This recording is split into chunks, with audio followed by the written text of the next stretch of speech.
this is lovely Eileen. I don't know your surname, Eileen. Leahy, Eileen Leahy, who is the editor of the Tunbridge Wells Business Magazine. So, Eileen, tell us first of all about the magazine and how you came to be the editor of it.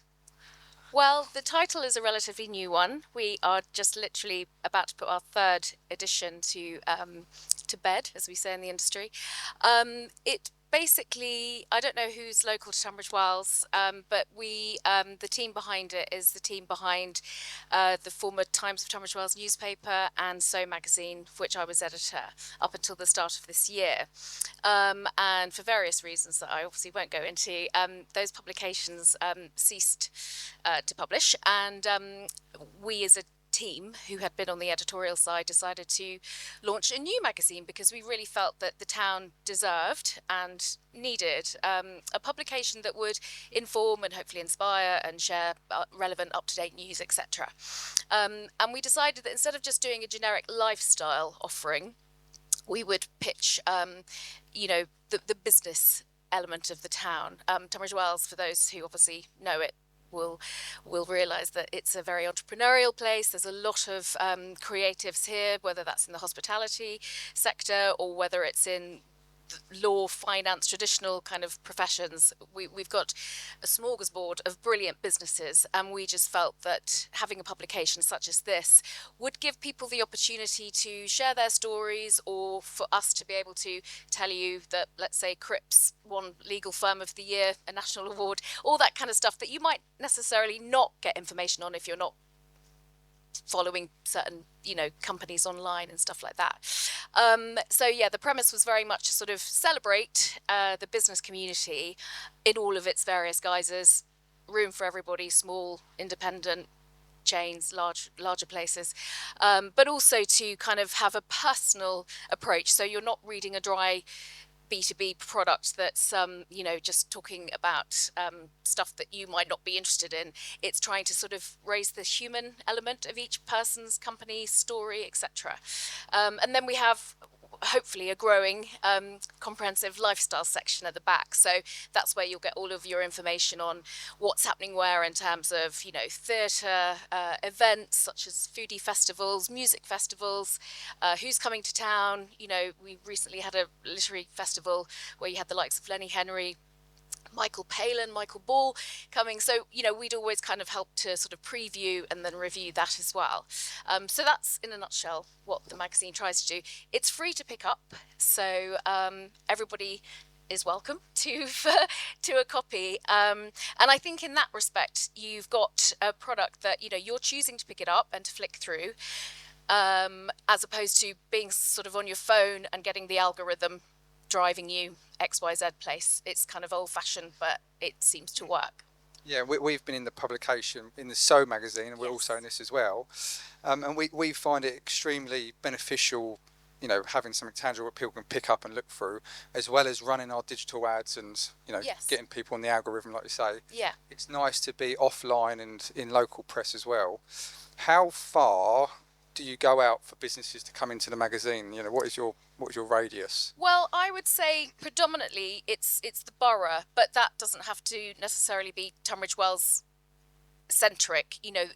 Coming out here, for example, as long as it's kind of within a fairly kind of reachable distance, I would say, because you don't want to alienate businesses that are in the town or the borough or nearby, such as here, by talking about places in Ashford or Canterbury and stuff like that. Because in the world of journalism, hyper local publications are a real big thing now. That is a sea change, because usually you've obviously got your national press and stuff like that, national magazines, etc. But having publications that are focused on hyper local areas, I think, does give a certain benefit to both those who are being featured and also those reading.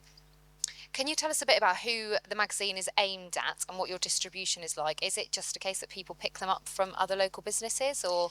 So basically, the demographic is really, we want people who are CEOs to people sitting in a cafe to pick it up, because we really genuinely believe there's going to be something of interest for everybody. It's not a B2B publication. It's not specifically just lifestyle. There's really an awful lot of content in there. I can vouch for that because I do it all. So don't look too closely in case there's a typo, because I literally am an army of one. But in terms of our distribution, we publish 8,000 copies a month, and we are in all the kind of key places in Tunbridge Wells, in terms of the station, the Pantiles, the High Street, M&S in town, outside Pret, so various people can eyeball it easily and hopefully, pick it up and read it.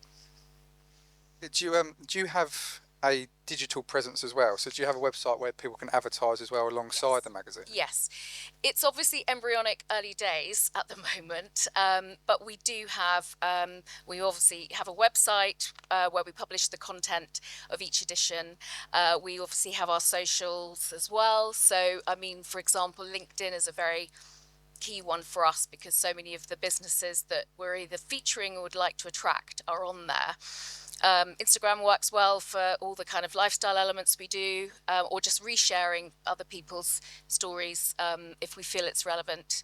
But yes, the idea is to ensure that, the digital side is just as important as the printed. And can I ask on that front, in terms of, say, if you're a local business and you're wanting to take out, like, put some money behind some marketing for your business, can you tell us what the difference is behind the demographic of your magazine versus, say, taking out an advert on social media? Well, there's, as a sort of dyed-in-the-wool print journalist, I would always say that there's room for both, but print will sit on a coffee table. It will, be in, at the rail station. It'll go on a journey to London with you, blah, blah, blah. I just think that the power and the attractiveness of having a printed product is that it stays, there's the longevity there. So if you're going to put some money behind some marketing, then obviously, people will see your ad for a whole month plus, because obviously we've got the digital website side. I think, as I said, the two can be complemented. So what we're aiming to do is, we will share on our socials. You get real value for money in terms of, it's not just a static 1D thing where you're just sitting in a magazine for a month. We will then follow that up on our socials by sharing stuff or resharing, content that's been in the magazine. So I think there's room for both. And you kind of get the best of both worlds by investing in print and then being backed up on digital. And outside the magazine, in terms of like creating community, I've noticed that there's been a lot of events put on. So there was a launch event. Yes. And I don't know if I saw correctly that there may be a membership for the magazine, yes, where you can join and have regular events as yes. well. So yes, sorry. Please tell us about that. So what we discovered that pretty much post-lockdown, that there's kind of like less opportunities to network unless you're part of, let's say, the BNI or Mums in Business, or there's various ones, Royal Tunbridge Wells Media Group, blah blah blah. But what we discovered was that some people don't actually like that hard sell networking. So we decided that every quarter, possibly more as we go forward more often, is to sort of host events. So where people who advertise with us or have been featured or just, signed up to our membership scheme can come along and just have a glass of wine or whatever and chat to people that they might not necessarily find in their normal networking circles. And we had obviously our launch party to launch the magazine, but the most recent thing we did was at Thackeray's, where we invited a number of people who've signed up to our membership scheme, which I don't deal with that side, so I don't know prices off the top of my head, but you can find it all online, where people just kind of came and, had a very nice time chatting. And it was amazing to see natural networking, I would call it, going on. Whereas, it's not about doing a hard sell. This is very much a kind of a more holistic approach, I would say. So as you mentioned, I think I'm right in saying this, you're only on your third issue at the moment? Just about to put the third one. You're just about to put the third one out. So have you got any exciting plans for the year ahead? And if you have, tell us about them.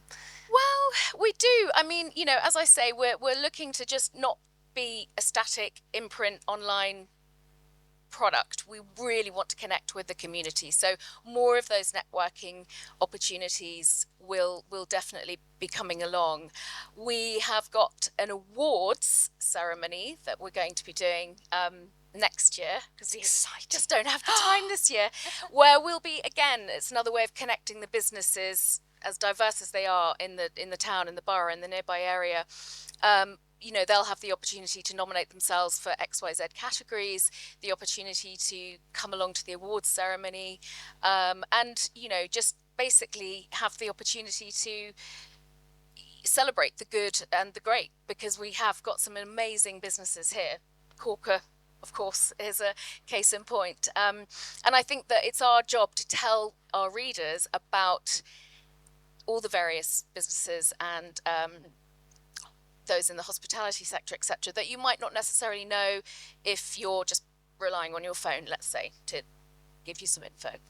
Yeah, well, I think that's what's great about the team behind this, Robin, yourself, Yes, is you are super passionate about championing the local businesses and I pushing think people it's really forward out into the important. spotlight.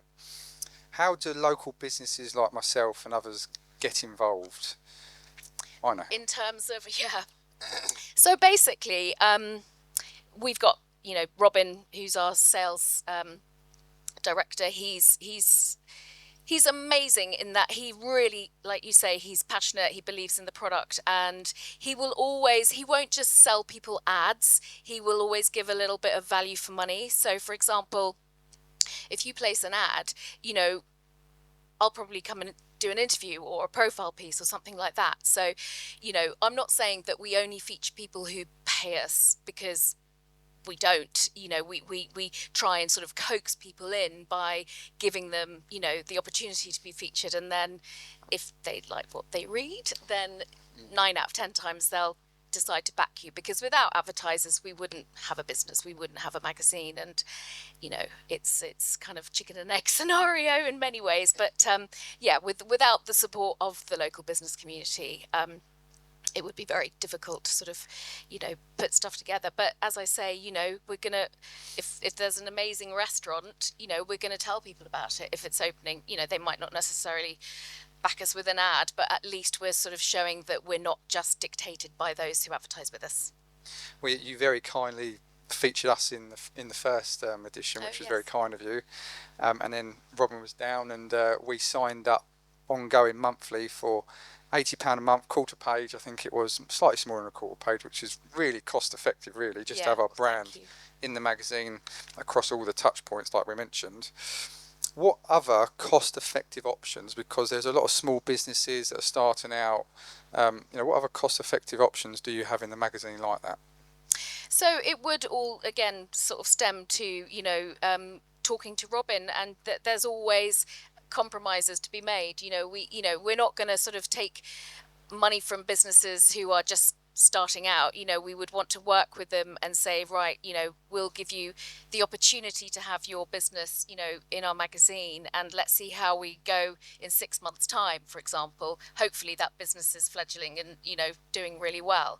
But yeah, on that side, I would say just having the opportunity to, if you place an ad, there will always be the opportunity to have a feature, whether that is double page spread or, a little Q&A column or something like that. So as I say, we're not just taking your money and running, we're giving back by offering to talk to you about your particular business. In terms of like feedback, so the magazine's going out to quite a wide audience. Is there any sort of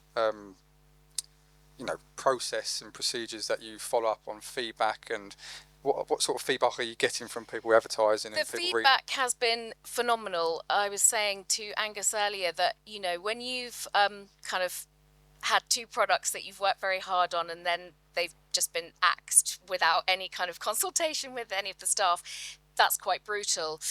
So then for us to get together and come up with these ideas and launch a new magazine that has been so well received, it is just the dream ticket. I think people really like it because they know us from our previous publications, but they know that we, as you said earlier, they know that we're passionate. They know that we actually really care.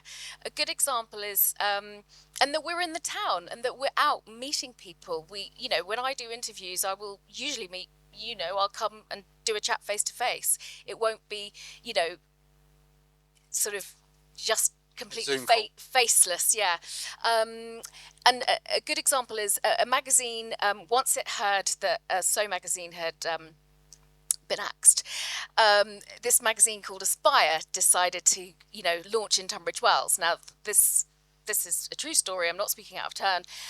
The guy who launched that magazine is actually based in Suffolk, and he puts out these magazines all over the country, and basically the only thing that changes is the front cover and the cover lines, as we call them. So, you'll pick it up thinking, oh, this is a new magazine in Tunbridge Wells, fantastic. But when you actually open up and read it, a lot of the content is very generic. That particular magazine lasted 2 issues in Tunbridge Wells because the guy never even bothered to come into the town to sort of meet his advertisers, to meet his audience. And that's what I think is very special about Tunbridge Wells. It has got a very strong community, whether that's in the business, creative arts, hospitality. It has got a community that really, if they like something, they'll support you. And they know that the people behind this particular magazine really care about them. And I think that has been shown in the feedback that we've had on our socials, obviously in conversation with people, by shares, reshares. It's as I say, it's been really amazing. Have you got any sort of key opportunities coming up for anyone in the garden design or landscaping industries? Yes, I mean, we, as most publications like, lifestyle magazines or whatever are, they're very seasonal. So, you'll always kind of have your Christmas content starting in October with, let's say the gardening industry, we would look to start doing stuff traditionally anyway, kind of April onwards. And we'd still look to feature content well into sort of September. And that might be, having a chat about trends, or it might be about a new business starting, or it might be about something that, a company with a particular USP, that kind of stuff. So, there's always room because, the gardening world obviously doesn't go dormant. You're planning, in the winter months, your